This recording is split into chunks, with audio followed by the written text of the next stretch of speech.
You've heard me talk a lot about discipline in these videos, and hopefully by now you're starting to see why I think it's so important. Nothing I've taught thus far is very complicated, but everything requires you to do something. Money management and building wealth is not a passive process. You can't just sit back and wait for it to happen, because it never will. If you want to be financially successful, then you have to take some action. You have to do something. Now, I love sports, and I've learned a bunch of great lessons from participating in them. If you want to be good at any sport, you need to practice, especially the things that you don't do very well. Now, learning good money habits is no different. It's going to take a little practice before you feel totally in control. So here's a few suggestions to help you develop good money habits quickly that will help you stick to your plan through thick and thin. First, remind yourself daily why you're doing all this. Remember that dream life sheet you created after the first video? You need to look at it each day so you can remind yourself what the reward is for making good money choices during that day. Check your account balances frequently.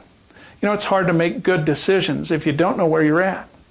If you know your bank balance, it's very unlikely that you're going to bounce a check or try to use your debit card only to have it get declined. There's also some real positives that come from checking your accounts frequently. If you're making good choices, you should be able to see them grow. And that'll serve as a great motivator that what you're doing is working and that you should stick with it.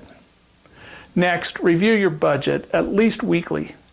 And if you're not using an app that helps you see the impact of your spending decisions as you make them, then you need to reconcile things at least weekly.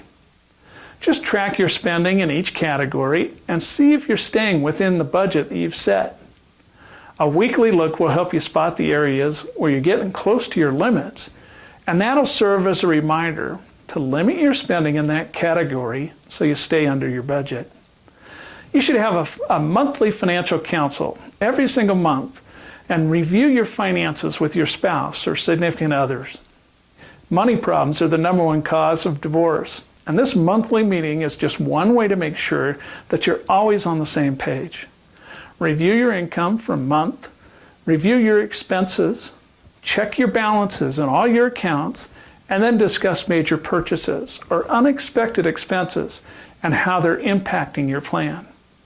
If you're single, meet with your team or support group monthly to review your progress and discuss your challenges. Being accountable to someone other than ourselves is a great way to make sure that we stick to our plan. It's easier to do what we know we should when we know somebody's looking over our shoulder, or if someone is counting on us. Now finally, celebrate your successes along the way. I think it's important to enjoy life, and when you reach a goal, do something to celebrate. Now don't go blow your budget on it, but recognition is a great way to stay committed. If you set a goal to increase your savings account to a certain amount over the next year and you reach that goal, well, maybe you go out for a nice dinner to celebrate. If you go an entire month without using your credit card, maybe you treat yourself to a movie or lunch with your spouse or a friend. There's a few suggestions that I think will help you stay on track. Now, your assignment for this lesson is to create your own monthly money routine. Now, create a plan for each day, each week, and each month that'll help you stay on top of your money and stay motivated to reach your goals.